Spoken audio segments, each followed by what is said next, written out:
ഇത് ഗുരുവായൂർ ഗോകുൽ. തിരുവനന്തപുരം തിരുമല കുശക്കോട് മഹാദേവ ക്ഷേത്രത്തിൽ ഉത്സവത്തിന് എഴുന്നള്ളത്തിന് വന്നതാണ് ഗുരുവായൂർ ഗോകുൽ. കൂട്ടത്തിലുള്ള ആനകളെ കുത്തി വീഴ്ത്തുന്ന സ്വഭാവമുള്ള ഒരു കുസൃതിക്കാരനായ ആനയാണ് ഗുരുവായൂർ ഗോകുൽ. വളരെ ശ്രദ്ധയോടെയാണ് പാപ്പാന്മാർ ഇവനെ കൊണ്ടു നടക്കുന്നത്.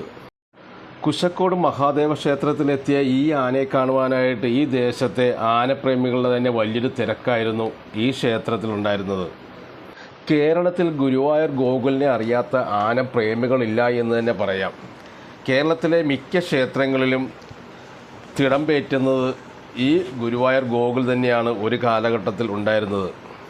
ആനപ്രേമികളുടെ ഇഷ്ടക്കാരനാകാനുള്ള കാരണമെന്ന് പറയുന്നത് ഗുരുവായൂരിലെ ആനയോട്ട മത്സരത്തിൽ പല പ്രാവശ്യവും ഈ ഗുരുവായൂർ ഗോകുൽ ഒന്നാം സ്ഥാനത്തെത്തിയിട്ടുണ്ട് എന്നുള്ളതാണ് പ്രധാനപ്പെട്ട കാര്യം.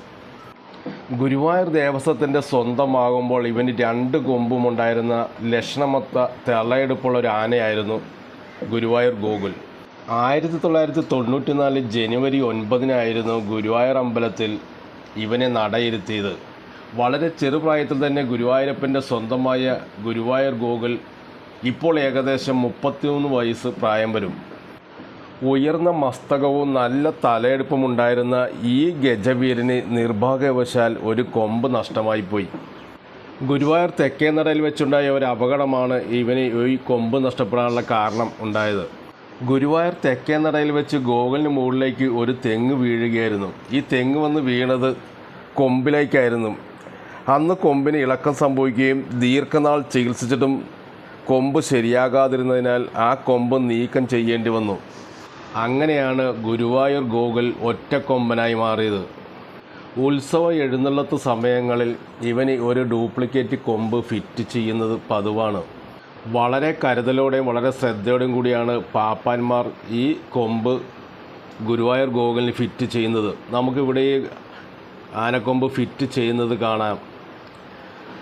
ഈ ഫിറ്റ് ചെയ്യുന്ന കൊമ്പ് ഒരു ഇരുമ്പ് ദണ്ടുമായി ഘടിപ്പിച്ചുകൊണ്ട് മറുവശത്തെ കൊമ്പുമായി ബന്ധപ്പെടുത്തി സ്പാനർ കൊണ്ട് മുറുക്കുന്നത് നമുക്ക് കാണാം. വിശ്രമവേളയിൽ ഈ കൊമ്പ് ഊരി മാറ്റി വയ്ക്കാറുമുണ്ട്. ഈ കൊമ്പ് ഘടിപ്പിച്ചു കഴിഞ്ഞാൽ നമുക്ക് ഒരിക്കലും തോന്നിയില്ല ഇതൊരു ഫിറ്റ് ചെയ്ത കൊമ്പാണെന്നുള്ളത്. അതുപോലെ തന്നെ ഈ 2 കൊമ്പുമുള്ള ലക്ഷണമൊത്ത ഒരു കരിവീരനായി മാറുകയാണ് പിന്നീട് ഗുരുവായൂർ ഗോകുൽ എന്ന നമ്മുടെ ഈ സ്വന്തം ആന. 2ാമത്തെ കൊമ്പ് പിടിപ്പിച്ചു കഴിഞ്ഞാൽ ഉത്സവപ്പറമ്പിൽ തിടമ്പേറ്റി ഈ ആന നിന്ന് കഴിഞ്ഞാൽ തന്നെ നല്ല തലയെടുപ്പോടു കൂടിയുള്ള ലക്ഷണമൊത്ത ഒരു ആനയായി നമ്മുടെ ഈ ഗുരുവായൂർ ഗോകുൽ മാറും. Thank you for watching.